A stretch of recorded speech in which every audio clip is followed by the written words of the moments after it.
Assalamualaikum warahmatullahi wabarakatuh. Allahu Akbar, Allahu Akbar, Allahu Akbar. La ilaha illallah wallahu akbar. Allahu Akbar walillahil hamd. Alhamdulillahi rabbil alamin. Asyhadu an la ilaha illallah wa asyhadu anna Muhammadar Rasulullah sallallahu alaihi wasallam wa ala alihi wa ashabihi amma ba'du. Hadirin jamaah Idul Adha yang kami hormati. Setiap kali kita merayakan Idul Adha, kita terkenang pada dua peristiwa penting yang tidak bisa terlepas daripadanya, yaitu ibadah haji dan kurban. Biasanya pada hari-hari seperti ini, jutaan manusia yang datang dari segenap penjuru dunia berkumpul di Makkah, Arafah, Muzdalifah, dan Mina untuk melaksanakan ritual haji. Namun pada situasi saat ini, bisa jadi padang Arafah yang begitu luas pun akan terasa lengang kalau hanya diisi dengan 60.000 jamaah haji yang diizinkan oleh pemerintah kerajaan Saudi. Mina dengan gedung 5 lantai tempat melempar jumroh pun mungkin akan terasa sepi. Namun tentunya ketentuan takdir Allah Subhanahu wa taala ini tidak boleh menurunkan semangat spiritual kita sebagai umat muslim untuk selalu bersyukur dan beribadah kepadanya. Rasulullah SAW pernah bersabda, "Ma min ayyamin al-amalus shalih fihinna ahabu ilallah min hadhil ayyamil ashar." Tidak ada sejumlah hari yang amal kebaikan di dalamnya lebih disenangi oleh Allah ketimbang 10 hari di awal bulan Dzulhijjah. Dan hari ini, tanggal 10 Dzulhijjah adalah puncaknya. Sejak tanggal 1 Dzulhijjah, kita sudah berusaha untuk tidak memotong rambut dan kuku, sebagaimana pelajaran dari Rasulullah SAW. Man ra'a hilala Dzulhijjah wa arada ayyudhhiya fala ya'khudana min sya'rihi wala min adfari. Barang siapa yang memasuki awal bulan Dzulhijjah dan berniat untuk berkurban, maka disunahkan untuk tidak memotong sedikit pun dari rambutnya dan kukunya. Kemudian kemarin hari kita sudah berpuasa Arafah, sebagaimana sabda beliau sallallahu alaihi wasallam, "Syiyamu yaumi Arafah ahtasibu 'ala Allah ayyukaffiras sanatallati qablah was sanatallati ba'dah." Adapun dengan puasa hari Arafah, aku berharap kepada Allah agar Allah mengampuni dosa setahun sebelumnya dan dosa setahun sesudahnya. Pada pagi ini pun banyak di antara kita yang sengaja tidak sarapan dulu, karena menurut sunnahnya, karena Nabi sallallahu alaihi wasallam la yakhruju yaumal fitri hatta yat'ama wa la yat'amu yaumal adha hatta yusalliya. Rasulullah sallallahu alaihi wasallam tidak berangkat ke sholat Idul Fitri sebelum sarapan dulu, dan tidak sarapan pada hari Idul Adha sampai selesai sholat Id. Hari ini insya Allah kita akan melaksanakan kurban yang syariatnya sudah ada sejak zaman Nabi Adam. Sebagaimana dikisahkan dalam Al-Quran surat Al-Ma'idah ayat 27, "Watlu alaihim naba abnai Adam bil haqq, idh qarraba kurbanan, fatukubbila min ahadihima, walam yutaqabbal minal akhar. Qala la aqtulanna, qala innama yataqabbalullahu minal muttaqin."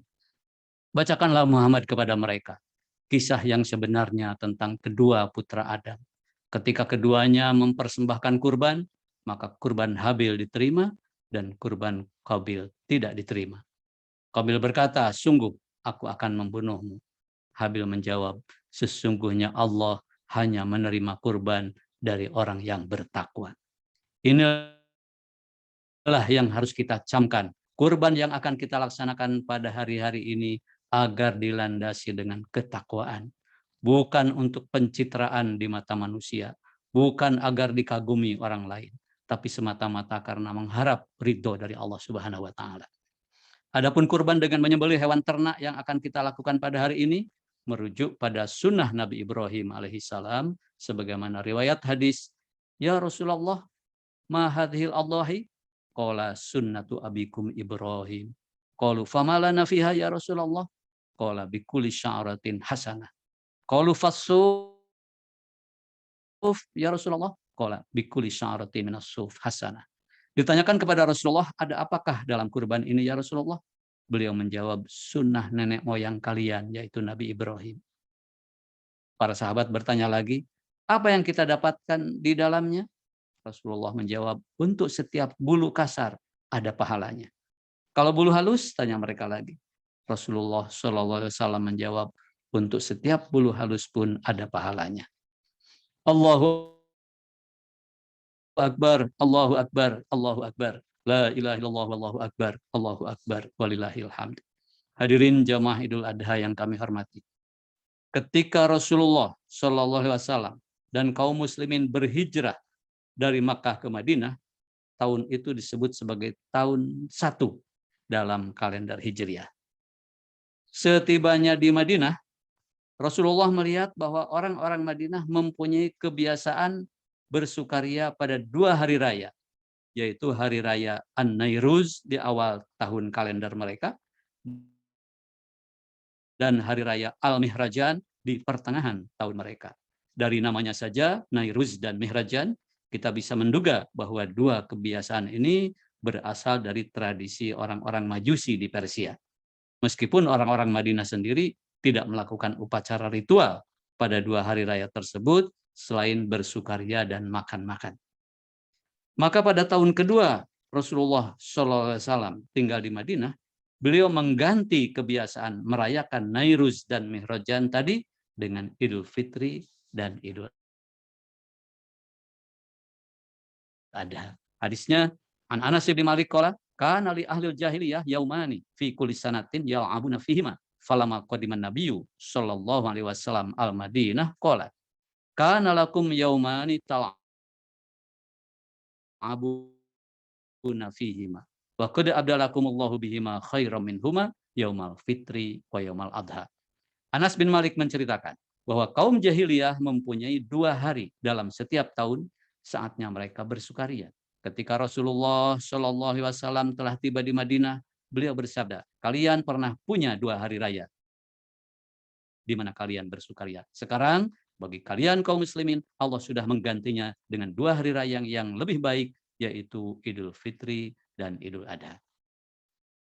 Sejak tahun 2 Hijriah itulah kaum muslimin mempunyai 2 hari raya, Idul Fitri untuk merayakan kemenangan setelah berpuasa Ramadan sebulan penuh, dan Idul Adha sebagai hari raya kurban, mengacu kepada pelaksanaan kurban Nabi Ibrahim ketika akan mengurbankan anaknya, yaitu Nabi Ismail, yang terjadi pada tanggal 10 Dzulhijjah di Mina sekian ribu tahun sebelumnya. Barulah pada tahun ke-10 Hijriah, Nabi Shallallahu Alaihi Wasallam mengumumkan bahwa beliau akan melaksanakan ibadah haji. Hadisnya faqala Jabir ibnu Abdullah, Inna Rasulullah Shallallahu Alaihi Wasallam makatha tis'asinina lam yahujja, summa adzana fin nasi fil ashirah anna Rasulullah Shallallahu Alaihi Wasallam haytamisu ayyatama bi Rasulillah Shallallahu Alaihi Wasallam wa ya'mala amalihi fakhrajna ma'ahu. Sahih Muslim. Jabir bin Abdullah berkata, Rasulullah Shallallahu Alaihi Wasallam tinggal di Madinah selama 9 tahun belum melaksanakan haji. Kemudian pada tahun ke-10 beliau mengumumkan bahwa beliau akan melaksanakan haji. Maka berduyun-duyunlah kaum muslimin datang ke Madinah. Mereka ingin bergabung berhaji bersama Rasulullah, ingin melihat dan mengamalkan apa yang diamalkan oleh Rasulullah. Maka berangkatlah kami bersama beliau dalam rombongan yang sangat besar menuju Mekah. Inilah yang dalam sejarah dicatat sebagai Haji Wada Rasulullah SAW yang diikuti oleh sekitar 100.000 jamaah haji. Dan salah satu isi khutbah beliau pada Haji Wada ini adalah fa inna dima'akum wa amwalakum wa a'radakum bainakum haram. Sesungguhnya darah, harta kalian dan rahasia kalian adalah haram di antara kalian. Artinya tidak boleh alias haram kita melukai orang lain. Haram kita mengambil harta orang lain dan haram kita membuka aib atau menjatuhkan kehormatan orang lain. Kemudian beliau melanjutkan khutbahnya. Fattaqullaha fin nisa fa innakum akhadtumuhunna bi amanillah wastahlaltum furujahunna bi kalimatillah walakum alaihinna alla yutina furusyakum ahdan takrahuna fa in fa'alna dzalika fadribuhunna darban ghairu mubarrah walahunna alaikum rizquhunna wa kiswatuhunna bil ma'ruf wa qad taraktu fikum ma lan tadillu ba'dahu ini atasantum bihi kitabullah. Sahih Muslim. Takutlah kepada Allah dalam memperlakukan istri, karena kalian telah mengambil mereka dengan amanah atas nama Allah, dan hubungan badan dengan mereka telah dihalalkan bagi kamu sekalian juga dengan nama Allah. Artinya,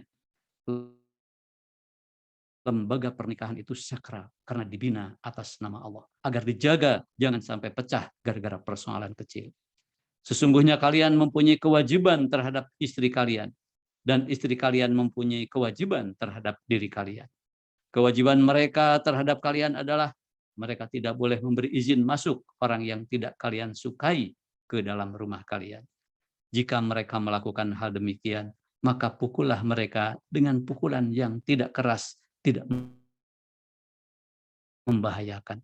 Sedangkan kewajiban kamu terhadap mereka adalah memberi nafkah dan pakaian yang baik kepada mereka. Aku tinggalkan bagi kamu sekalian, jika kalian berpegang teguh dengan apa yang aku tinggalkan itu, maka kalian tidak akan tersesat selama-lamanya. Itulah kitab Allah Al-Quran. Banyak sekali jalur riwayat yang menceritakan khutbah wada ini. Karena memang peristiwanya disaksikan dan didengar oleh begitu banyak para sahabat, yang tentu saja antara satu riwayat dengan riwayat lainnya ada perbedaan redaksional. Namun, kalau kita mengambil beberapa inti dari khutbah wada ini, kira-kira sebagai berikut. 1. Larangan membunuh dan mengambil harta orang lain tanpa hak, termasuk tidak boleh membuka aib dan menjatuhkan kehormatan orang lain. 2. Kewajiban meninggalkan tradisi jahiliyah, seperti pembunuhan balasan dan riba. 3. Mewaspadai gangguan syaitan dan kewajiban menjaga agama. 4. Larangan mengharamkan yang halal dan menghalalkan yang haram. 5. Kewajiban memuliakan istri, seperti hadis di atas. 6. Kewajiban berpegang teguh pada Al-Quran dan As-Sunnah. 7. Kewajiban taat kepada pemimpin selama beliau berpegang pada Al-Quran. 8. Kewajiban berbuat baik kepada hamba sahaya. 9. Umat Islam adalah bersaudara antara satu dengan yang lainnya. 10. Kewajiban menyampaikan pesan Nabi ini kepada orang lain. Semoga kita semua bisa memahami dan mengamalkan wasiat Rasulullah tersebut dengan penuh rasa cinta kepada beliau. Sebagaimana beliau menyabdakan, "Waman ahya sunnati faqad ahabbani, waman ahabbani kana ma'i fil jannah." Barang siapa yang menghidup-hidupkan sunnahku, berarti dia cinta padaku. Dan barang siapa yang cinta padaku, maka dia akan bersamaku di sorga kelak. Mudah-mudahan kita semua termasuk orang yang beliau ridhoi untuk menyertai beliau di dalam sorga kelak. Amin. Allahu Akbar, Allahu Akbar, Allahu Akbar. La ilaha illallah, wallahu akbar, Allahu Akbar, walillahil hamd. Hadirin jamaah Idul Adha yang kami hormati. Sudah hampir 2 tahun ini kita berada pada masa-masa prihatin karena COVID-19. Itu semua tidak terlepas dari takdir ilahi, yang menurut sabda Rasulullah SAW, kataballahu maqadiral khalaiq qabla an yakhluqas samawati wal ard bi khamsina alfasana. Allah telah menetapkan takdir segenap makhluknya sejak 50.000 tahun sebelum terciptanya langit dan bumi. Dalam menghadapi takdir apapun, terlebih dahulu kita harus merasa ridho. Rasa ridho inilah yang bisa menghindarkan kita dari perasaan stres. Karena stres inilah yang bisa membuat tingkat imun orang jadi drop. Maka saya ulangi, dalam menghadapi takdir apapun, terlebih dahulu kita harus merasa ridho. Rasa ridho inilah yang bisa menghindarkan kita dari perasaan stres. Di samping itu, kita harus bisa mengambil hikmah dari peristiwa apapun yang kita alami. Hadirin jamaah Idul Adha yang kami hormati. Ketika Jepang dilanda musibah tsunami 10 tahun yang lalu, tepatnya 11 Maret 2011. Menurut salah satu sumber, 18.000 orang meninggal dunia akibat tsunami itu. Di beberapa wilayah banyak infrastruktur yang hancur, menyebabkan penduduk kekurangan makanan. Dan untuk mendapatkan makanan, penduduk harus antri. Dalam suatu antrian untuk mendapatkan makanan itu, lumrah terjadi bahwa ketika seseorang mendapatkan roti, dia membelah rotinya menjadi dua untuk berbagi dengan orang yang mengantri di belakangnya. Jadi di saat kesusahan, mereka sadar bahwa ini bukan saatnya untuk mencari kenyang, tetapi bagaimana agar mereka semua bisa bertahan hidup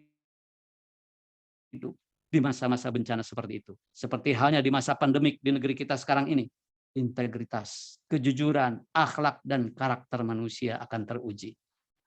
Kita mengelus dada. Di saat langkanya tabung oksigen, kok ada yang tega kemudian menjualnya dengan harga yang melonjak gila-gilaan.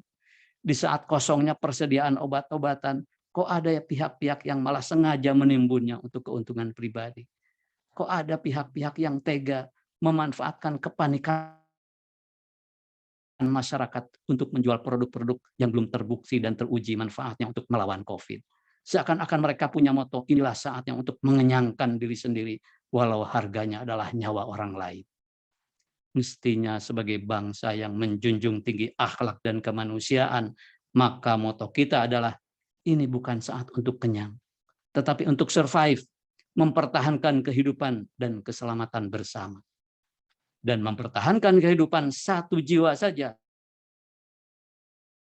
nilainya sama dengan mempertahankan seluruh kehidupan manusia. Sebagaimana firman Allah dalam surat Al-Maidah ayat 32, annahu man qatala nafsan bighairi nafsin aw fasadin fil ard faka'annama qatalan nasa jami'a wa man ahyaha faka'annama ahyan nasa jami'a. Bahwasanya barang siapa yang membunuh seorang manusia bukan karena orang itu membunuh orang lain atau bukan karena membuat kerusakan di muka bumi, maka seakan-akan dia telah membunuh manusia seluruhnya. Dan barang siapa yang memelihara kehidupan seorang manusia, maka seolah-olah dia telah memelihara kehidupan manusia semuanya. Maka mari kita lihat lingkungan sekitar kita. Adakah orang-orang yang sedang isolasi mandiri? Mereka membutuhkan pasokan makanan dan obat-obatan. Siapa lagi yang membantu mereka kalau bukan kita? Kepada para agnia atau orang-orang yang berkecukupan, mari kita bersedekah untuk membantu keperluan makanan, obat-obatan,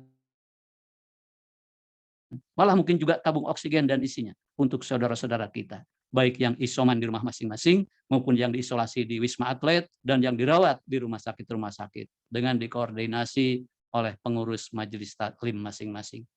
Mudah-mudahan salah satu hikmah yang bisa kita petik dari peristiwa COVID-19 ini adalah bahwa kita bisa meningkatkan rasa peduli terhadap sesama dan teposeliro atau rasa empati kita kepada penderitaan orang lain, sehingga kita bisa bertambah rukun, kompak, dan bekerja sama dengan baik. Hadirin, marilah kita berdoa dan mendoakan agar wabah penyakit COVID-19 ini segera dihilangkan dari negeri kita, dan kita semua bisa kembali ke suasana normal, bisa bekerja dengan tenang, dan bisa beribadah dengan khusyuk. Allahumma rfa' al-waba corona an baladina wa an sairil biladi amah ya rabbal alamin. Ya Allah, hilangkanlah wabah corona 19 ini dari negeri kami dan dari seluruh negeri pada umumnya. Wahai Rabb seluruh alam. Allahumma man asobahumul waba min ibadikal mu'minin faj'alhu kafaratan lisayyiatihim wa rif'atan fi darajatihim wa afihim minhu. Wa man qadaw fihi faghfir lahum warhamhum wa askinhumul jannah wa akhluf ala ahlihim bi khair. Ya Allah, orang-orang yang Engkau beri cobaan wabah ini di antara orang-orang beriman, maka jadikanlah sakitnya menjadi pelebur dosa bagi mereka, sebagai pengangkat derajat mereka, serta selamatkanlah dan sembuhkanlah mereka. Adapun orang-orang yang telah Engkau panggil dengan wabah ini, ampunilah mereka, kasihilah mereka, dan tempatkanlah mereka di dalam surga, dan berikanlah sebesar-besar hikmah bagi keluarga yang mereka tinggalkan. Allahumma habib ilaina iman wa zayyinhu fi qulubina wa karih ilaina kufra wal fusuq wal isyan waj'alna minar rasyidin. Ya Allah, cintakanlah kami pada keimanan dan hiaskanlah keimanan itu ke dalam hati kami dan bencikanlah kami kepada kekufuran, kefasikan dan kemaksiatan serta jadikanlah kami tetap dalam jalan kebenaran. Rabbana taqabbal minna innaka antas samiul alim. Rabbana waj'alna muslimina laka wa min dzurriyyatina ummatan muslimatan lak wa arina manasikana wa tub alaina innaka antat tawwabur rahim. Rabbana atina fid dunya hasanah wa fil akhirati hasanah wa qina adzabannar. Wassallallahu ala Muhammad wa ala ali Muhammad walhamdulillahi rabbil alamin. Wassalamualaikum warahmatullahi wabarakatuh.